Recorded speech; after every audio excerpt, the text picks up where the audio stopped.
جس کے اندر کوئی قانونی حکم نہیں ہے، جس کے اندر کوئی ایسی ٹیکنیکلٹی موجود نہیں ہے کہ جس کی بنیاد پر کہا جائے کہ یہ قانونی طور پہ کوئی چیز اس میں رہ گئی ہے۔ میں سمجھتا ہوں کہ پاکستان کی تاریخ میں بہت بڑے بڑے کیسز آئے ہیں، مگر یہ اس طرح کا کلیئر کٹ کیس ہم نے پہلے نہیں دیکھا۔ میں کچھ دستاویزات بھی آپ سے شیئر کروں گا جو منظر عام پہ آئے ہیں، اور یہ دستاویزات یہ ثابت کرتے ہیں کہ یہ 190 ملین پاؤنڈ اور اس کے ساتھ 250 ملین ڈالرز لکھا ہے۔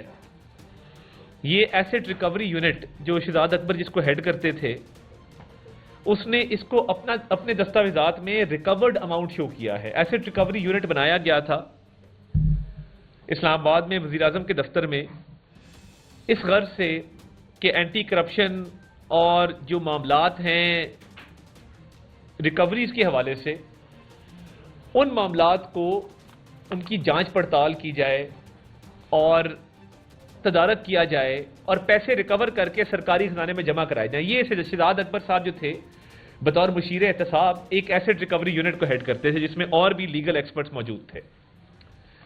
اب وہ ایسٹ ریکوری یونٹ جس کو شہزاد اکبر صاحب ہیڈ کرتے تھے، انہوں نے ایک لیٹر لکھا ہے 2020 میں اور کہا ہے جی جنوری 2020 کا لیٹر ہے۔ اس لیٹر کے اندر وہ کیا کہتے ہیں؟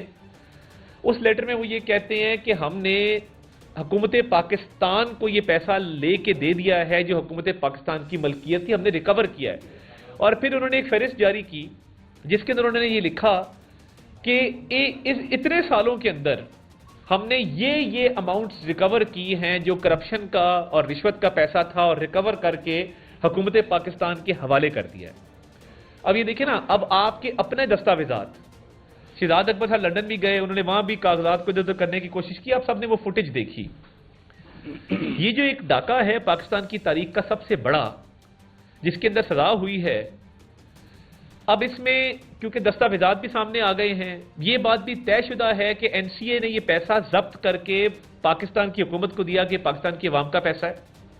کابینہ نے بند لفافہ منظور کر کے یہ پیسہ اسی شخص کے حوالے کر دیا جس شخص سے یہ ضبط کیا گیا تھا۔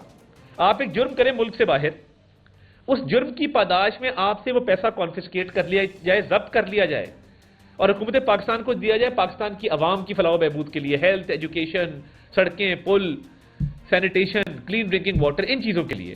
اور حکومت بجائے اس کے کہ عوام کو دیتی، حکومت وقت کے 2-3 کرداروں نے طے کیا، جس میں بانی چیئرمین پی ٹی آئی سر فہرست تھے، کہ ہم نے 5-5 کیرٹ کی انگوٹھیاں لینی ہیں، زمان پارک میں 25 کروڑ کا گھر نیا بنانا ہے۔ یہ وہی گھر ہے جس میں حفیظ اللہ نیازی صاحب رہائش پذیر تھے زمان پارک کے اندر۔ آپ کو پتا ہے کہ ان کو پھر شفٹ ہونا پڑا، ان کو رینٹ پہ کہیں اور جانا پڑا، وہ ان کا ذاتی معاملہ ہے، میں اس پہ کامنٹ نہیں کرنا چاہتا، مگر وہ گھر گرا کے ایک نیا گھر بنایا گیا 25 کروڑ میں۔ پوچھنا یہ چاہتا ہوں، اور میں جب سے سیاست شروع کیا یہ پوچھ رہا ہوں، ہر کسی کا ایک ذریعہ آمدن ہوتا ہے، مجھے بتا دے بانی چیئرمین پی ٹی آئی کا ذریعہ آمدن کیا ہے؟ ان کے پاس کون سی آمدنی آ رہی تھی جس سے انہوں نے یہ 25 کروڑ کا نیا گھر بنایا؟ یا جو زمین فرج شیرازی کو لے کے دی گئی، وہ کہاں سے انہوں نے یہ زمین لی اور کس نے وہ زمین دی؟ ایک چیئر رکھ دیں جی علامہ صاحب کے لیے پلیز، جلدی رکھ دیں۔ اور یہ 200 کنال زمین ہو، 200 کنال زمین کے ساتھ 5 کیرٹ کی انگوٹھیاں ہوں، 25 کروڑ کا گھر ہو، یہ اس چیز کی رشوت تھی۔ وہ جو پیسہ این سی اے نے پاکستان کو دیا اور عمران خان صاحب نے اور ان کی اہلیہ نے وہ پیسہ اسی شخص کے حوالے کر دیا جس سے یہ ضبط کیا گیا تھا۔ یہ 80-90 ارب کا یہ گھپلہ ہے اور اس کا فیصلہ ہے جو خوش آئند ہے۔ اب جب یہ ساری چیزیں ثابت ہو گئی اور این سی اے دیکھیں، نیشنل کرائم ایجنسی ایک بڑی مایہ ناز تحقیقاتی ادارہ دنیا کا، شہباز شریف صاحب کی انویسٹیگیشن کی، اسی کمرے میں ہم نے پریس کانفرنس کی تھی، آپ کو دستاویزات دکھائے تھے کہ 5 ممالک میں تھرو انویسٹیگیشن کے بعد شہباز شریف صاحب کو کلیئر کیا انہوں نے۔ وہی این سی اے تھرو انویسٹیگیشن کے بعد یہ پاکستان کے حوالے کرتی پیسہ، اور یہ رشوت لے کے کروڑوں اربوں کی یہ پیسہ اسی شخص کو دے دیتے ہیں جس سے یہ ضبط کیا گیا تھا۔ یہ تو ثابت ہے نا، اس میں آپ کیا کہیں گے؟ کوئی لیگل آرگومنٹ نہیں ہے، کوئی لیگل جسٹیفیکیشن نہیں۔ میں یہ دستاویزات آپ کو بھیج رہا ہوں، یہ میڈیا کے اوپر آپ دکھا دیں کہ یہ وہ دستاویزات ہیں ایسڈ ریکوری یونٹ کے جو سب کے سامنے۔ اب جب کوئی چیز سمجھ نہیں نہ آئی اور کوئی دفاع نہیں تھا، کوئی ڈیفنس نہیں تھی، کہا گیا سیرت پر چلنے کی سزا۔ میں علماء حضرات کو، میرے ساتھ اس وقت ڈاکٹر مفتی انتخاب صاحب موجود ہیں، مولانا شعیب الرحمان صاحب موجود ہیں، مولانا اسلم ندیم صاحب موجود ہیں، مولانا عبد الوحید صاحب موجود ہیں، علامہ ارشد عابدی صاحب موجود ہیں، تمام مکتبہ فکر سے تعلق رکھنے والے علماء میرے رائٹ اور لیفٹ جو ہیں وہ تشریف فرما ہیں. بات صرف اتنی ہے، اور میں کہنا صرف یہ چاہتا ہوں کہ جب کچھ نہیں ملا اور لیگل ڈیفنس ہے نہیں، سیاسی طور پہ کیس لڑا گیا نا، کون سا یہ جو زمین القادر کی خریدی گئی اور وہاں پہ 28 کروڑ روپے اکاؤنٹ پہ گیا اور ایک شام ٹرسٹ میاں بیوی نے بنایا، بھئی ایدی کا ٹرسٹ کیوں نہیں بنا، شہزاد روئے کا کیوں نہیں بنا، ابرار الحق کا کیوں نہیں بنا، شیپا کا ٹرسٹ کیوں نہیں بنا، فاطمید فاؤنڈیشن کا کیوں نہیں بنا، سندر فاؤنڈیشن کا کیوں نہیں بنا؟ اتنے ادارے دنیا کے اندر، اسی شخص کا ٹرسٹ بنایا گیا جس سے آپ نے پیسے، جس کے حوالے وہ پیسے کر دیے اور کوئی نہیں ملا تھا. اب کہہ رہے ہیں کہ وہاں سیرت کی کلاسز پڑھائی جاتی ہیں. میں کارٹون وہاں پہ وہ دکھا رہے تھے، یہ ریکارڈ کی بات ہے، وہاں پہ بچے کارٹون دیکھ رہے ہیں، کوئی کھیل رہا ہے. کون سی ایسی وہاں پہ دینی تعلیم دی جا رہی؟ میں پوچھنا یہ چاہتا ہوں. ہر بات میں آپ مذہب کو لے آتے ہیں، ہر بات میں آپ کہتے ہیں کہ جی سیرت پہ چلنے کی سزا ملی. یہ اس سیاست سے مذہب کو دور رکھیں مہربانی فرما کے.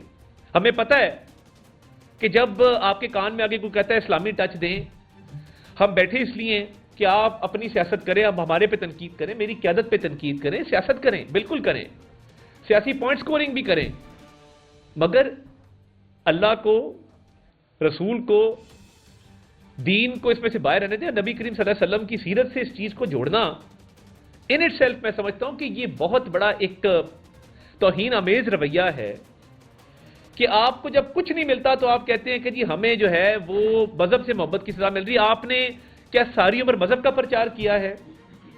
آپ جب کرکٹ کھیلتے تھے مذہب کا پرچار ساتھ ساتھ کرتے تھے جہاں سیریز کھیلنے جاتے تھے؟ یا جو آپ کے خلاف جتنے فیصلے باہر کے ممالک سے آئے ہیں وہ مذہب کی پاداش میں آئے ہیں کہ آپ وہاں پہ تبلیغ کر رہے تھے تو آپ کو روک دیا گیا کہ تبلیغ نہ کرو؟ کیا لاس اینجلس ہائی کورٹ کا ڈیسیجن تبلیغ سے ممانعت کے حوالے سے آیا ہے؟ کیا آپ دین اسلام کے لیے کام کر رہے تھے؟ بات اتنی ہے کہ سیاست ہوتی رہے گی مگر دین کا نام نہ لیں، خدا کا واسطہ، نبی کریم صلی اللہ علیہ وسلم کی ذات کو.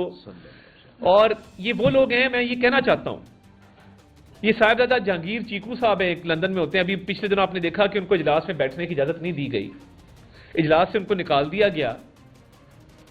تو جب اجلاس سے ان کو نکالا گیا، یہ وہ شخص ہے جو مدینہ منورہ گیا، پورا ٹولہ لے کے گیا، اور جب یہ پورا ٹولہ لے کے مدینہ منورہ گیا تو وہاں پہ مسجد نبوی صلی اللہ علیہ وسلم جہاں پہ قدموں کی چاپ کی آواز انسان آہستہ رکھتا ہے، حد ادب میں رہتا ہے کہ وہاں پہ قدموں کی چاپ کی آواز نہ آئے.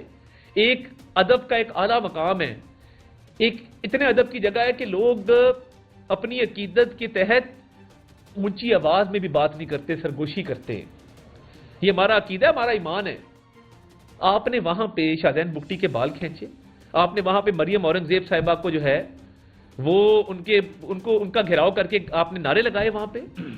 یعنی یار آپ لوگ عمرے کے لیے جاتے ہیں، آپ پارٹی کے جھنڈے لے کے جاتے ہیں وہاں پہ. مطلب خدا کا خوف کریں، کوئی مرنا بھی ہے، کو اللہ تعالیٰ کو بھی حساب دینا ہے. اور ایک بچہ اٹھتا ہے وہ کہتا ہے کہ جی حضرت عبداللہ کے بعد اور حضرت بی بی آمنہ کے بعد جو سب سے لکی پیرنٹس ہیں دنیا کے وہ شوکت خانم اور نعوذ باللہ اکرام اللہ نیازی ہیں. وہ ویڈیو کسی نے دیکھی، کسی نے کنڈیم کیا، اور خان صاحب سٹیج کے اوپر ہیں اور سینہ تان کے کھڑے ہیں اور اپریشیٹ کریں کہ یہ بچے نے کیا بات کر دی آج. کوئی کہہ رہا ہے دور حاضر کا پیغمبر ہے، یہ سامنے کھڑے ہو کے خاتون کہہ رہی ہے یہ جو ہے یہ دور حاضر کے پیغمبر ہیں، وہ کھڑے ہیں وہاں پہ سٹیج کے اوپر. کوئی تھوڑا سا خیال کریں اپنی اس سیاست سے، اپنی یہ جو رشوت اور آپ کو کرپشن کے کیس میں ڈاکے میں آپ کو سزا ملی ہے، اس کو مذہب کو بیچ میں مت لائیں. اور میں دوبارہ کہوں گا کہ یہ کون سی ایسی دین کی خدمت القادر یونیورسٹی میں ہو رہی بتا دیں. کل ہمارے 2-3 صحافی گئے ہوئے تھے، انہوں نے بتایا وہاں پہ بچے جو ہیں وہ اور ایکٹیویٹیز کر رہے ہیں اور پڑھائیاں کر رہے ہیں، کوئی کارٹون لگا ہوا ہے، کوئی کہیں پہ کوئی ایکٹیویٹی ہو رہی ہے، اور آپ نے پوری قوم کے سامنے جھوٹا پرچار کیا کہ جی وہاں پہ سیرت کی تعلیم دی جا رہی ہے. خدارا جب یہ کوئی جواب نہیں نہ ملتا، پتہ ہے انہوں نے کنسلٹنٹ رکھے ہیں جو ملک سے باہر بیٹھے ہیں، وہ کیا کہتے ہیں، یہ ان کو ای میل کرتے ہیں، وہ کہتے ہیں کہ جی یہ پاکستانی قوم جذباتی قوم ہے، دین سے اس قوم کی رغبت ہے، اللہ رسول کو ماننے والے لوگ ہیں، تو آپ ایک کام کریں، ٹوسٹ دے دیں، ٹوسٹ دے دیں، اس کو مذہب سے جوڑ دیں اس چیز کو. تو یار خدا کا خوف کریں کوئی تھوڑا سا.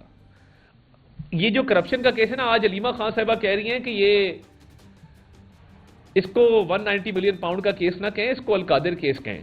یہ بھی مذہبی ٹچ ہے نا کہ اس کا نام بھی جو ہے وہ القادر جو ہے وہ کہا جائے اور پکارا جائے. یہ ثابت شدہ چیز ہے. جو آپ نے جرائم کیے ہیں پوری دنیا کے سامنے آ چکے ہیں، پوری دنیا ان کو دیکھ چکی ہے اور پوری دنیا آپ ان کا. آتش نیوز پاکستان کے سب سے بڑے نیوز نیٹ ورک کا حصہ بننے کا سنہری موقع. ملک بھر سے درج ذیل آسامیوں کی ضرورت ہے. Bureau chief, deputy bureau chief, video editor, city reporter, تحصیل reporter, district reporter, crime reporter, press reporter, نمائندہ، نامہ نگار. Chief executive Syed Jamshed Bukhari. مزید معلومات کے لیے ان نمبرز پر رابطہ کریں.